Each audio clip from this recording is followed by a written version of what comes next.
الله أكبر الله أكبر.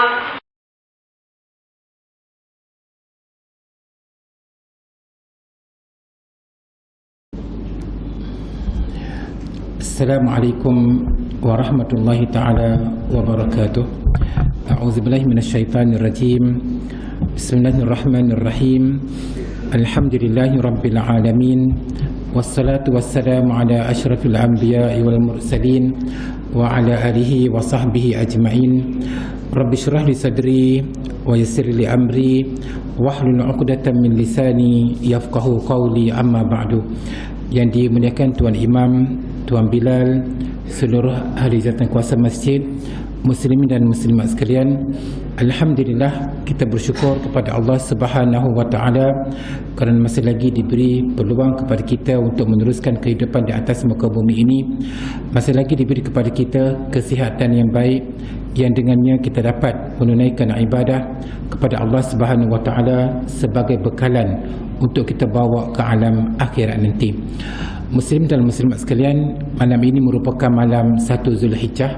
Jadi sampailah dan tibalah kepada kita untuk beramal terhadap apa yang telah kita belajar selama ini dengan kita memperbanyakkan ibadah dan amal soleh kepada Allah Subhanahu wa taala.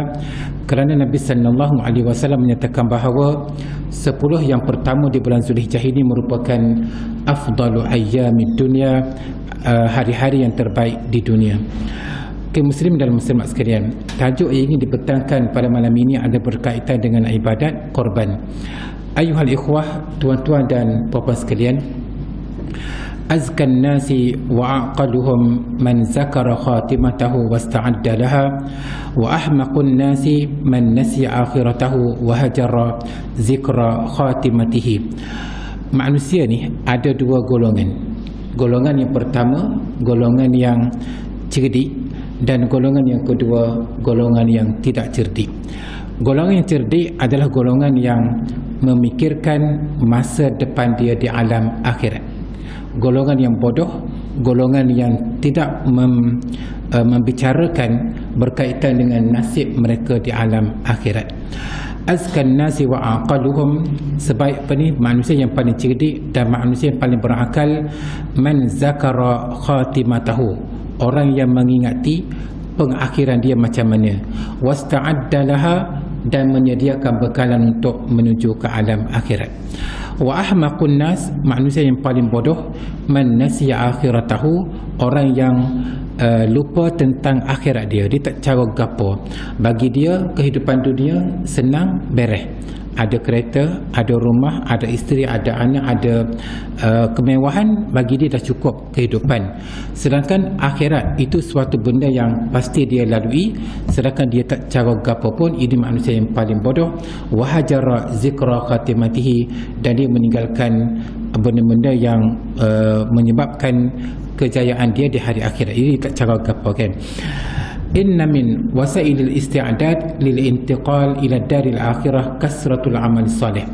Sesungguhnya di antara wasilah penyediaan kita untuk kita berpindah alam, kita tahu bahawa manusia ni kesemuanya wajib melalui proses perpindahan alam. Tak ada yang terkecuali, daripada alam dunia kepada alam yang kekal abadi, wajib. Jadi bagi untuk mencapai kemenangan di sana, kejayaan di sana, kemewahan di sana, kita wajib ada dua benda yang kita kena buat. Yang pertama, kasratul amal soleh. Yang pertama, kita kena memperbanyakkan amal soleh. Yang kedua, kita wajib meminta ampun kepada Allah Subhanahu wa taala terhadap dosa kita yang kita buat selama ini. Dengan penghapusan dosa dan dengan memperbanyakkan amal soleh, seseorang itu akan berjaya di alam akhirat. Hunaka al-'adidu min al-fada'il allati ta'udu 'ala man ya'malu 'amalan salihan fi hayatihi wa minha ma ya'ti. Di sana terdapat beberapa fadilat, beberapa kelebihan, beberapa manfaat, beberapa keistimewaan, di mana keistimewaan tersebut akan kembali kepada orang yang melakukan amal soleh semasa dia hidup di dunia ini. Dan di antaranya adalah yang pertama, dukhulul jannati bihidayatillahi ta'ala li'ibadihi salihin. Dengan melakukan amal soleh yang banyak, seseorang itu akan diberi oleh Allah Subhanahu wa taala masuk ke syurga. Maknanya nak ke syurga ni wajib ada amal soleh. Tak ada amal soleh, tak ada peluang. Kama qala ta'ala, sebagaimana Allah Ta'ala berfirman, innal ladzina amanu wa amilus solihat, sesungguhnya orang-orang yang beriman dan orang-orang yang melakukan amal soleh, yahdihim rabbuhum biimanihim, Tuhan mereka memberi hidayah kepada mereka dengan iman mereka itu, tajri min tahtihimul anhar, mengalir di bawah mereka sungai-sungai, fi jannatin na'im, dalam syurga yang penuh dengan nikmat. Maknanya seseorang yang ingin ke syurga, Allah Subhanahu wa taala menjanjikan, yang pertama, seseorang itu wajib beriman. Yang kedua, wajib mempunyai amal yang saleh. Okey. Al-amalu salihu sababun fi najatil abdi minal khasair. Yang kedua, amal soleh ini adalah merupakan faktor kepada kejayaan seorang hamba daripada mendapat kegagalan, mana waktu berjaya dan tak rugi. Maknanya orang yang melakukan amal soleh ni, seperti kita datang masjid kan, datang ke masjid ini merupakan amal soleh, kita tak akan rugi, sebab ganjaran pahala yang Allah Ta'ala janjikan kepada kita adalah sebanyak 27 kali ganda jika dibandingkan dengan sembahyang seorang diri. Orang sembahyang kat rumah rugi, orang sembahyang di masjid untung berlipat kali ganda. Orang yang berada dalam majlis ilmu seperti ini mendapat keuntungan dan keuntungan sebagainya lah.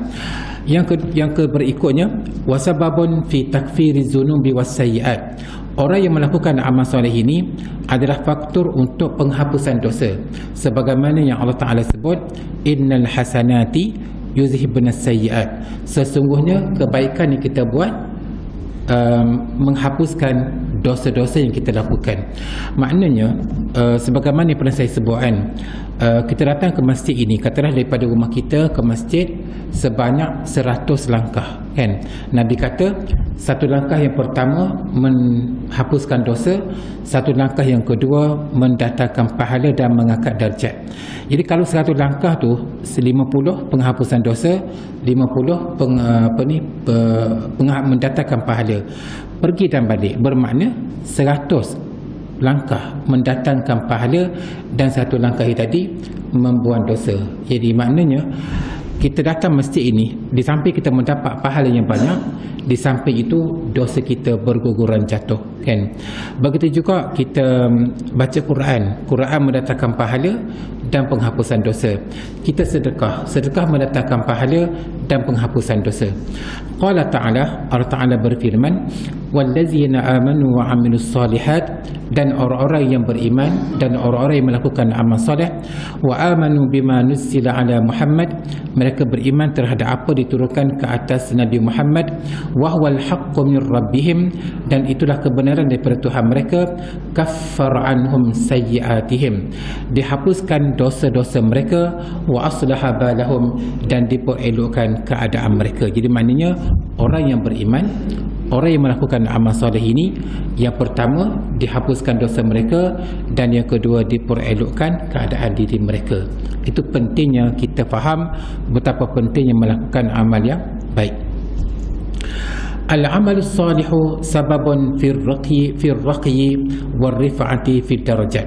Yang keempat, amal soleh ini sebab kepada mendapat ketinggian darjat di sisi Allah Subhanahu wa taala. Maknanya orang yang melakukan amal soleh mendapat darjat yang tinggi di sisi Allah Subhanahu wa taala. Orang yang tidak ada amal soleh, bergolongan dengan dosa, akan mendapat kedudukan yang paling hina di sisi Allah Subhanahu wa taala. Yang kelima, wal amalu salihu zaidu ala kulli al faraid allati faradahu Allah taala ala 'abdihi sababun fil fawzi bi mahabbatillahi taala. Amal soleh ini merupakan sebab kepada seseorang itu mendapat cinta Allah, mendapat mahabbatullah kan. Wa iza nala al-'abdu mahabbatallahi ta'ala waffaqahu Allah ta'ala likulli ma huwa khair fi tasarrufatihi wa af'alihi. Apabila seseorang itu mendapat cinta Allah, mendapat kasih sayang Allah, maka dengan sendirinya Allah Subhanahu Wa Taala memberi pintu taufik kepadanya untuk melakukan perbuatan-perbuatan yang baik dalam tingkah lakunya. Contohnya, orang yang datang ke masjid ini adalah orang yang mendapat taufik daripada Allah Subhanahu Wa Taala. Orang yang tidak dapat datang ke masjid ini kerana mereka tidak mendapat taufik daripada Allah Subhanahu Wa Taala.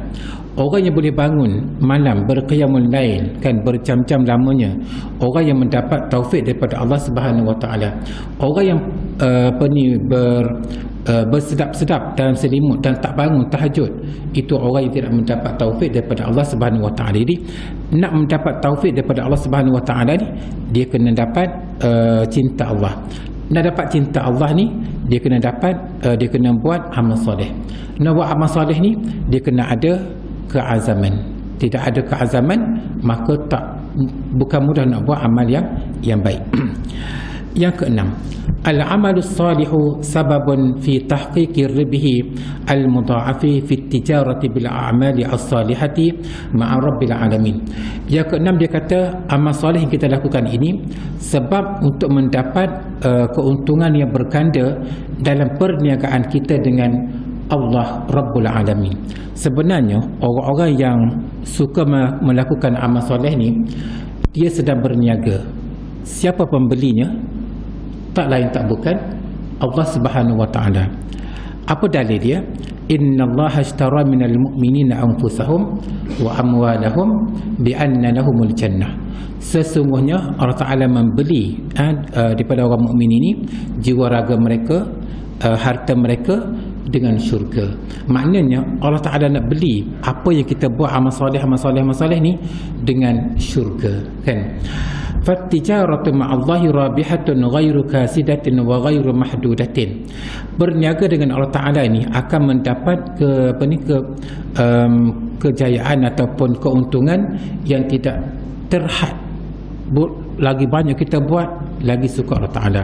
Lagi banyak kita buat, Allah Ta'ala kata dia nak beli amal kita ni dengan syurga. Apa dalil dia?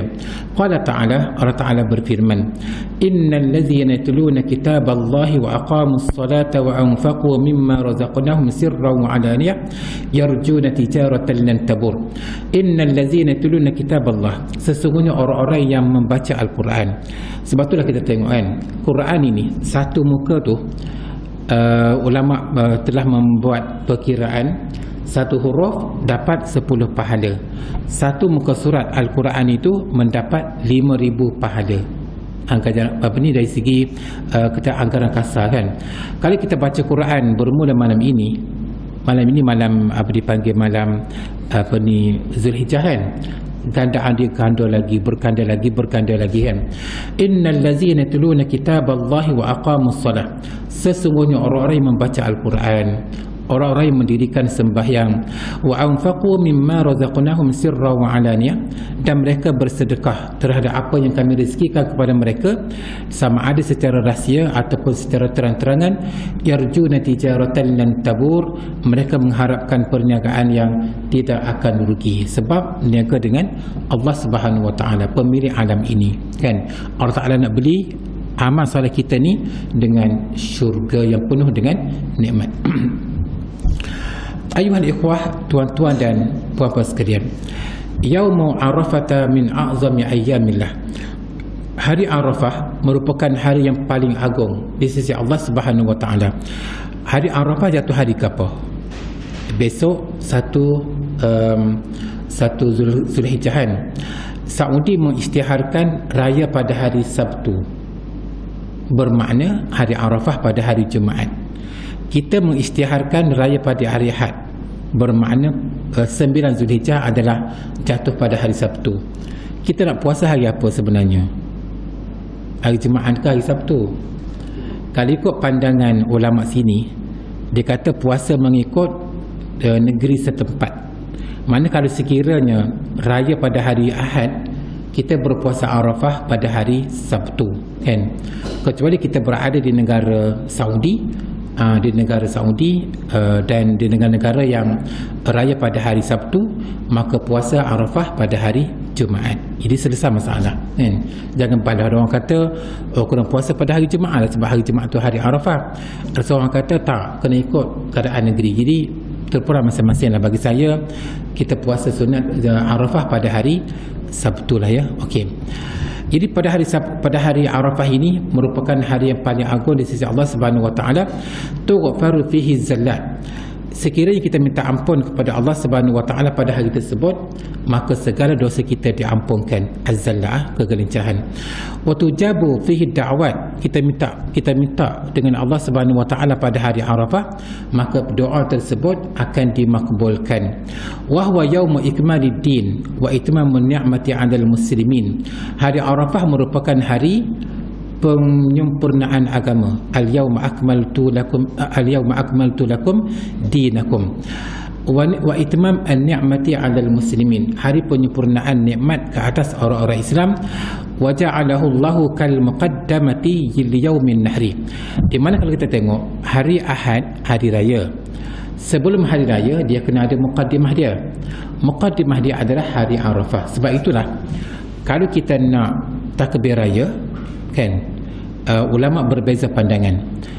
Dalam pandangan yang mazhab Hanafi dan mazhab Syafi'i sendiri, bermulanya takbir raya pada subuh hari Arafah.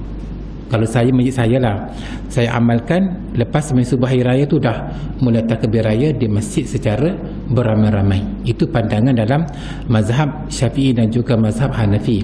Dan ada juga pandangan mengatakan bahawa bermula malam raya, walau bagaimanapun terpulang masing-masing, benda sunat kan. Jadi kalau nak mulakan subuh hari Arafah tu, takbir dah dibolehkan. Okay. Jadi sebab apa? Sebab hari Arafah tu merupakan pendahuluan kepada hari raya. Tak ada hari Arafah, tak ada hari raya kan. Okay. Fafihi yakunul wuquf wa tadarru. Pada hari Arafah ini berlakunya wukuf di padang Arafah. Wa taubati wal maghfirah wa innahu lamajma'un azim. Hari Arafah juga merupakan hari kita nak taubat, hari kita minta keampunan, dan dia merupakan hari yang perhimpunan yang agung kan. Wa huwa a'zamu majami'id dunya, dan dia merupakan perhimpunan yang paling agung di dunia. Itulah pada hari Arafah kan. Dia kalau kita tengok hari Arafah dikatakan hari ke-9.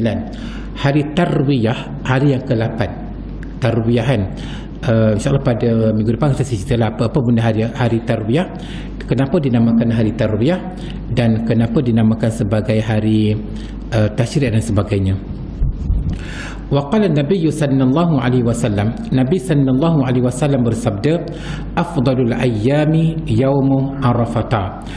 Sebaik-baik hari, seafdal hari adalah hari Arafah. Jadi Arafah tu rebutlah peluang untuk nak berzikir dengan banyaknya, dengan kita melakukan puasanya, dengan kita baca Qurannya, dengan kita taubatnya, kita dengan istighfarnya. Sebab hari Arafah tu sehari tu je. Wa qala Rasulullah sallallahu alaihi wasallam, Rasulullah sallallahu alaihi wasallam bersabda, khairud du'ai du'a'u yaumi Arafah. Sebaik-baik doa adalah doa yang dipanjatkan pada hari Arafah. Jadi kita nak minta apa-apa tu, mintalah sempurna hari Arafah. Siyamu yaumi Arafata yukaffiru sanataini. Puasa pada hari Arafah dapat menghapuskan dosa selama 2 tahun. Qala Rasulullah sallallahu alaihi wasallam, Rasulullah sallallahu alaihi wasallam bersabda, siyamu yaumi Arafata ahtasibu 'ala Allah an yukaffira as-sanata allati qablah was-sanata allati ba'dah. Puasa pada hari Arafah. Jadi Arafah ni jatuh pada hari kalau di sinilah pada hari yang ke-9, hari 9 Zulhijjah nanti jatuh pada hari Sabtu. Kita puasalah ya. Kerana puasa pada hari tersebut Nabi kata, isyamu yaumi Arafata ahtasibu 'ala Allah. Puasa pada hari Arafah aku mengharapkan agar Allah an yukaffir as-sanata allati qablah, menghapuskan dosa setahun yang lepas, was-sanata allati ba'dah, dan setahun yang akan datang. Jadi ahli masjid kita ni diharapkan pada hari Sabtu depan ni, bukan Sabtu depan sebelum raya ni, tidak ada seorang pun yang tak berpuasa. Aku nak puasa sempurna hari Arafah. Sahaja aku puasa besok hari sempurna hari Arafah, illa kerana Allah Subhanahu wa ta'ala.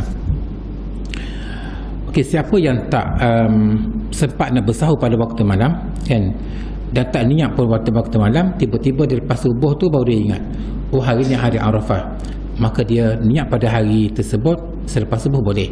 Sebab puasa sunat kita boleh niat selepas subuh, puasa wajib tak boleh. Puasa wajib diniat sebelum subuh kan. Okay. Muslimin dan muslimat sekalian, tajuk yang ingin dipetangkan pada malam ini berkaitan dengan ibadat korban. Al-udhiyatu hiya ma yazbahuhu al-muslimu min bahimatil an'am. Yang dikatakan ibadat korban adalah binatang yang disembelih pada hari raya. Binatang tersebut adalah binatang ternakan yang mempunyai 4 kaki, iaitulah unta, lembu, kerbau, kambing, biri-biri dan kibas. Jadi kalau orang kata saya nak korban 10 ekor ayam, maka tak boleh. Sebabnya tak boleh, sebab tak pernah berlaku dalam sejarah Nabi korban dengan ayam kan? Tak ada dalam sejarah para sahabat korban dengan ayam. Dia wajib binatang al-an'am sebagai binatang ternakan yang mempunyai 4 kaki tadilah. Min yaumi Idul Adha ila akhir ayyamit tashriq. Dia bermula daripada selepas sembahyang hari raya Idul Adha dan berakhir pada hari yang terakhir, hari tashriq. Taqarruban ila Allah Subhanahu wa taala, kita korban binatang tadi untuk mendekatkan diri kepada Allah Subhanahu wa taala. Wa ihya li sunnati sayyidina Ibrahim alaihi salam, dan sebagai menghidupkan sunnah Nabi Ibrahim alaihi salam.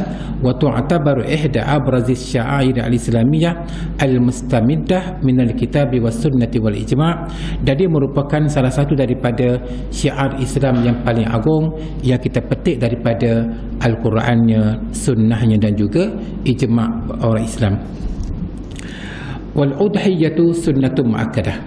Hukum korban ini adalah sunat muakkadah, iaitulah sunat yang sangat-sangat dituntut untuk kita lakukannya. Wa yusabu fa'iluha, orang yang melakukan ibadat korban akan mendapat pahala yang besar. Wala yu'abu tarikuha, orang tak buat amal tak buat korban ini tak dipanggil la yu'ab, maknanya taklah tercela kan, sebab tak mampu nak buat kan.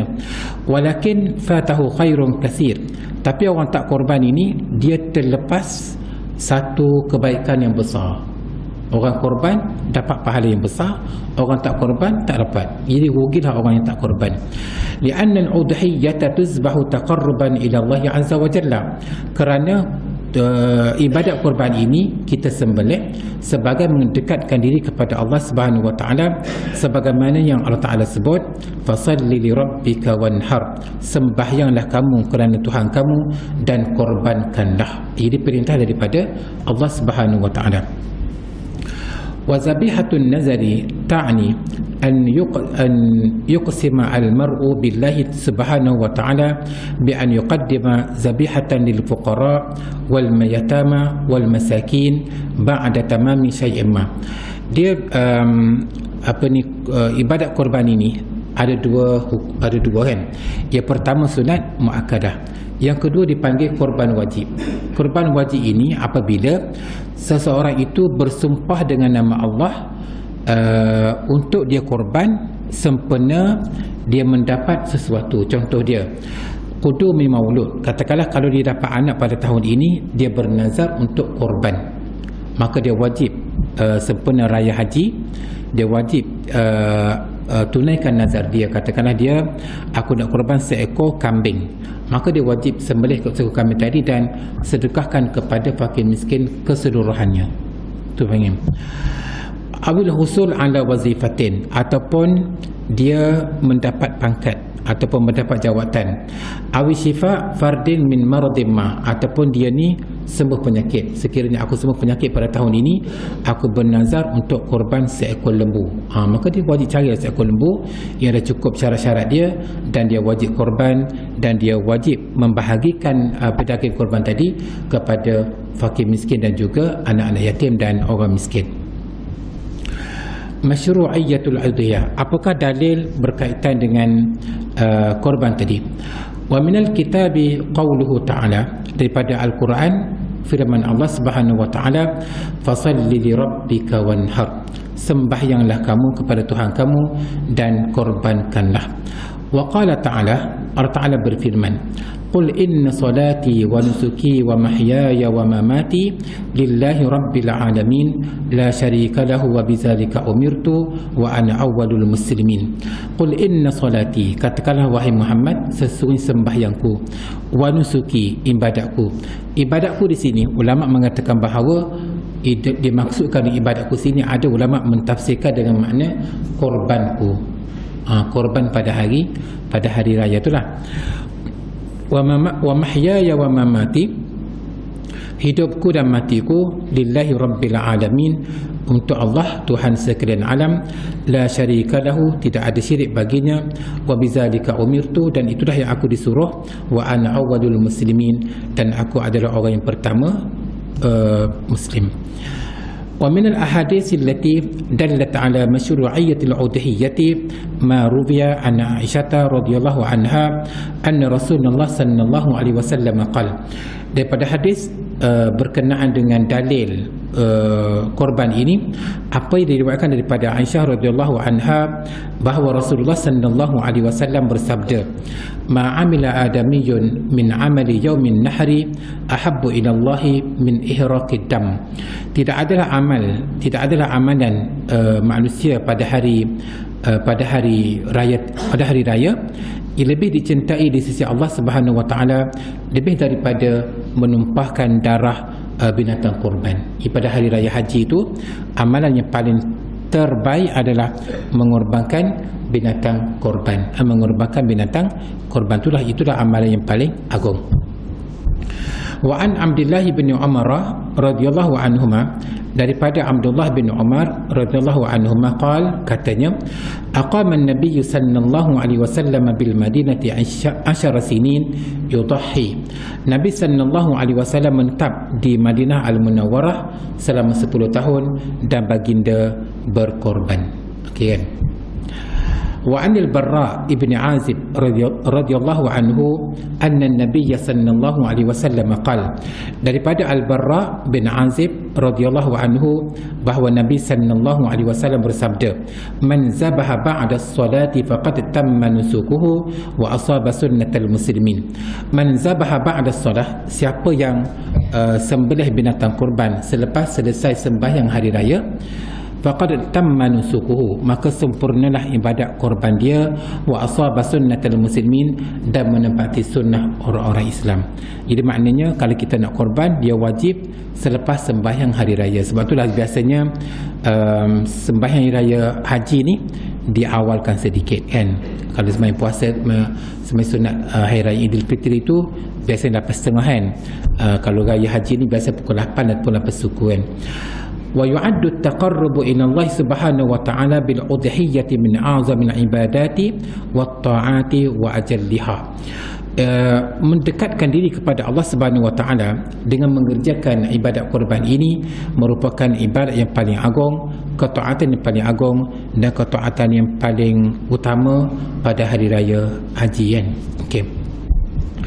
Faqad dhaha sallallahu alaihi wasallam wa dhaha ashabuhu radhiyallahu anhum wa akhbara anna al-udhiyyata sunnatul muslimin. Rasulullah sallallahu alaihi wasallam mengerjakan ibadat korban, para sahabat pun mengerjakan ibadat korban, dan diberitahu bahawa ibadat korban merupakan sunnah orang-orang Islam. Walihaza ajma'al muslimun ala masyru'iyyatiha. Oleh sebab itu seluruh umat Islam di dunia bersepakat mengatakan bahawa ibadat korban merupakan satu benda yang telah disyariatkan.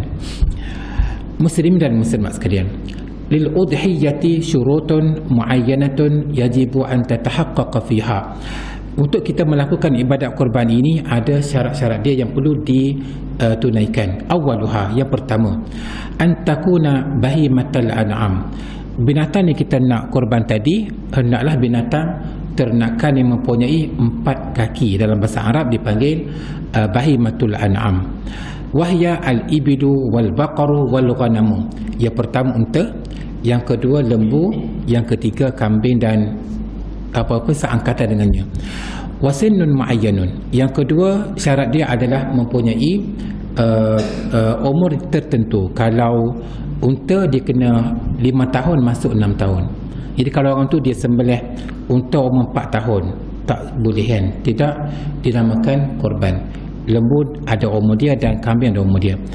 Wa ghairu hadza fatakunu al-udhiyatu ghaira majzi'atin. Kalau tak cukup syarat, maka korban tadi tak sempurna, maka tak boleh, tak dinamakan korban.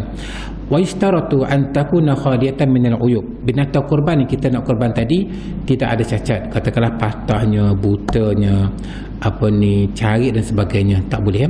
Wa an yudahhi biha fi al-waqtil muhaddad. Dia kena korban pada waktu yang tertentu, bermula selepas sembahyang hari raya dan berakhir selepas asar hari tasyrik yang terakhir. Wan niyah, dan dia kena ada niat. Okey. Fawaidul udhiyah, kenapa kita perlu berkorban? Kenapa kita perlu menjalankan ibadat korban? Yang pertama, ziyadatul mawaddati bainal muslimin. Dengan kita membuat ibadat korban tadi, dia dapat menambahkan perasaan kasih sayang antara kita, kan? Lima fil udhiyati min tawassu'atin 'alal aqaribi wasilatil arham. Kita buat korban ni dengan makna kita panggil orang datang rumah kita, ayah mak kita datang, anak-anak kita balik kampung, adik-beradik kita jemput, jiran tetangga kita jemput. Jadi dia mengeratkan hubungan silaturahim, kama fiha idkhalun lisurur 'alal fuqara wal muhtajin. Sebagaimana kita buat korban ini, kita menggembirakan orang-orang yang fakir miskin dan orang-orang yang berhajat, yang memang mereka ini terhalang daripada menikmati daging kan. Jadi daripada kita buat korban, kita panggil dia makan rumah kita, kita jamu mereka, kita bagi daging mentah pula kepada mereka. Memang hati mereka sungguh terhibur dengan adanya ibadat korban tadi.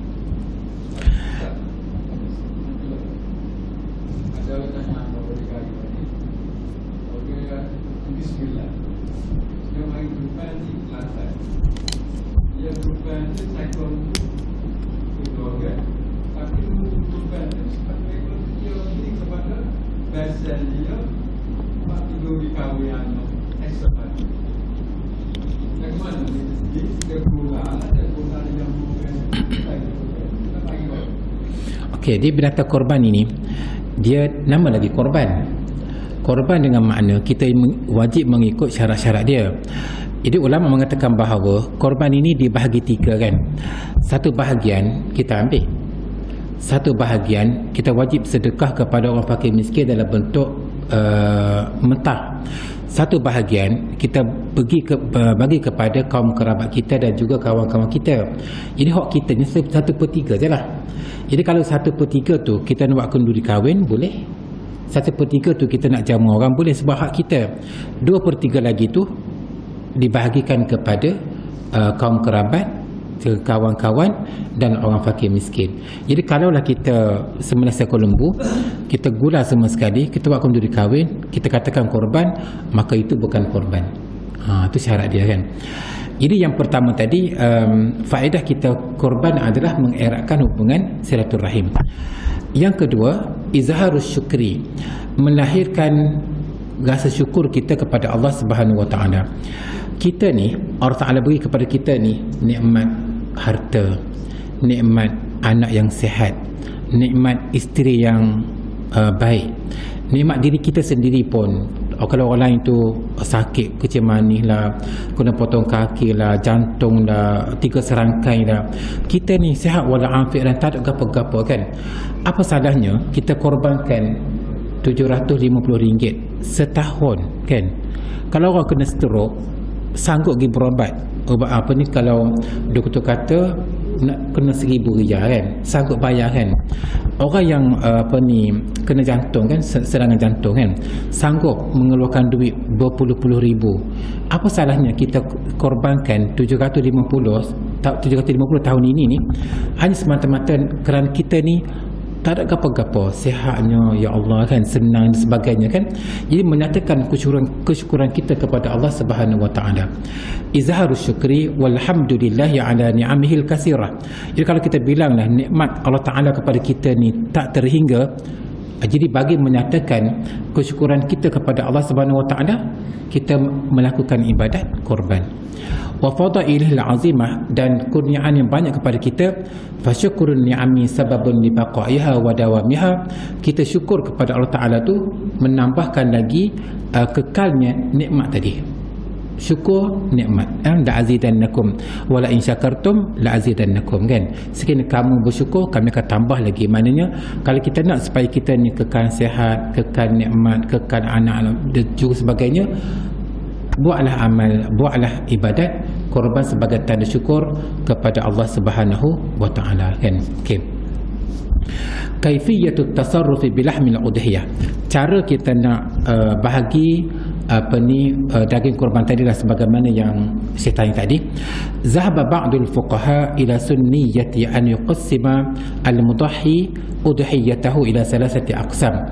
Sebahagian ulama menyatakan bahawa daging korban tadi dibahagikan kepada 3. Ini pendapat sebahagian ulama lah. Yang pertama dia kata ya'kulu min qismin. Katakanlah kita dapat 15 kilo kan, kita bagi 3, 5 kilo, 5 kilo, 5 kilo. 5 kilo tu kita ambil untuk diri kita. Nak ambil 5 kilo pun boleh, nak ambil kurang 5 kilo pun boleh, tak ada masalah. Kalau kita rasa kalau ambil 5 kilo ni nak letak mana, nak buat gapo kan, kita ni pesing bukannya jenis suka memasak sangat daging kan. Baik kita ambil sekilo, tapi kena ambil dah juga sekilo, 2 kilo dah cukup kan. Baik kita bagi pada orang. Yang kedua dia kata wayuhdi qisman, kita bahagikan hadiah kepada kaum kerabat dan juga kawan-kawan kita.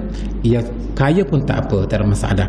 Wa tasaddaq bi qismin akhar, dan yang 1/3 lagi 5 kilo tadi, 5 kilo yang baki lagi tu kita bagi sedekah kepada orang yang fakir miskin. Itu namanya sebagai korban. Okey. Zahaba Syafi'iyyatu ila wujubi tasadduqil mudahhi bi syai'in min udhiyatihi kama yajibu an yakuna al-lahmu al-mutasaddaq bihi na'iyan tariyan la matbukhan. Mazhab Syafi'i mengatakan bahawa wajib sedekah sebahagian daripada korban tadi. Wajib. Kalau tak sedekah tak jadi. Memang wajib, bukan hak kita. Kama yajibu ayyakuna al-lahmul mutasaddaq bihi na'iyan. Dan ulama Syafi'i juga mengatakan bahawa daging yang kita nak sedekahkan tadi daging yang mentah dan bukannya daging yang masak. Jadi kalau kita nak sedekah ke orang, ambil daging mentah kita bagilah. Dan kalau kita masak orang kita tu nak sedekah pada orang pun bolehlah, tak ada masalah. Jadi itu yang terbaik. Kita ambil bahagian kita tu, kita masak 5 kilo, kita masak-masak, kita bagi-bagi kan. Sebab kita nak dapat pahala yang besar daripada korban kita. Iddikharu lahmil udhiyah, boleh tak kita simpan daging korban?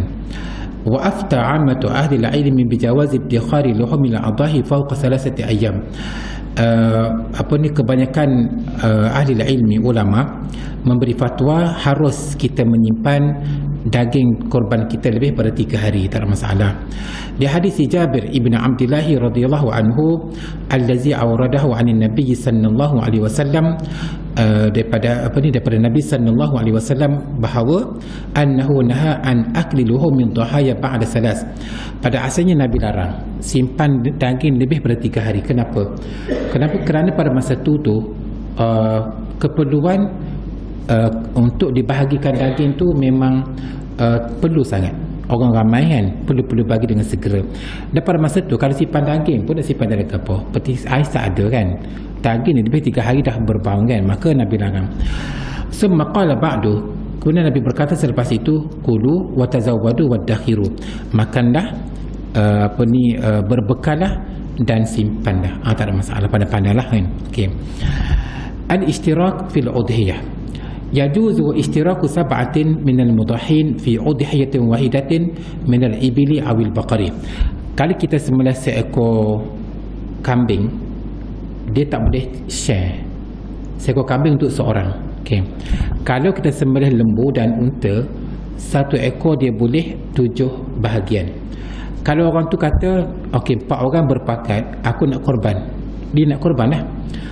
Kemudian 3 orang lagi kata aku nak buat akikah. Ni akikah lah, maknanya dia panggil al-ishtirak fil udhiyah, maknanya dalam satu ekor lembu tu 7 bahagian itu ikut kepada niat masing-masing. Lepas tu dah dia boleh buat akikahnya dan dia boleh buat korbannya mengikut niat. Wal mu'tabaru fi zalika an yatasharaku fil udhiyati dafa'atan wahidatan qabla zabiha. Niat tersebut dia kena niat sebelum sembelih. Kalau lepas sembelih baru nak niat, tak jadi kan. Oh ni saya nak akikah, ni saya nak akikah, tak jadi. Falau arada ahadun ayusyarika fil udhiyati ba'da zabiha fa inna zalika la yasihu. Jadi kalau orang tu dia nak sertai korban selepas sembelih baru dia nak, maka tak boleh, tak sah korban dia. Dia kena niat. At-tashriku fi ajri al-udhiyah. Yajuzu lil muslim an yanwiya isyraka ghairihi ma'ahu fi sawabil udhiyah wa ajriha. Seseorang tu kali dia nak sembelih seekor kambing, maka dia niat korban saya ini adalah untuk diri saya, isteri saya, anak-anak saya, mak saya, ayah saya telah meninggal dunia, maka dibolehkan. Niat lalu kan. Niat tu tak perlu panjang, lah mari tu jodoh kan.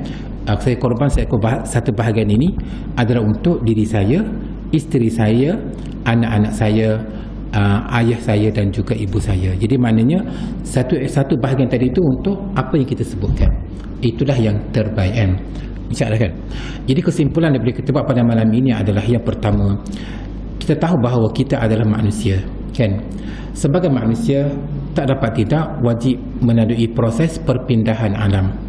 Dan perpindahan alam ini, kalau kita nak bahagia di sana, kita kena buat persiapan di sini sekarang. Persiapannya adalah dengan melakukan amal soleh yang banyak dan meminta ampun dan juga istighfar kepada Allah Subhanahu Wa Taala. Jadi dengan kedatangan bulan Zulhijjah ini memberi peluang kepada kita untuk merebut sebanyak mungkin pahala, maka rebutlah pahala dengan kita melakukan amal ibadat, termasuklah semai jamaahnya, puasanya dan sebagainya. Dan ibadat yang paling utama pada hari raya adalah dengan melakukan ibadat korban. Aqulu qawli hadza wa astaghfirullahal azim li wa lakum. Wassalamu alaikum warahmatullahi taala wabarakatuh. Bismillahirrahmanirrahim. Allahumma arhamna bil Qur'an waj'alhu lana imaman wa nuran wa hudan wa rahmah. Allahumma zakkirna minhu ma nusina wa 'allimna minhu ma jahilna warzuqna tilawatahu ana al-laili wa atrafan nahar waj'alhu lana hujjatan ya rabbal alamin. Wa sallallahu ala sayyidina Muhammad wa ala alihi wa sahbihi wa sallam walhamdulillahi rabbil alamin.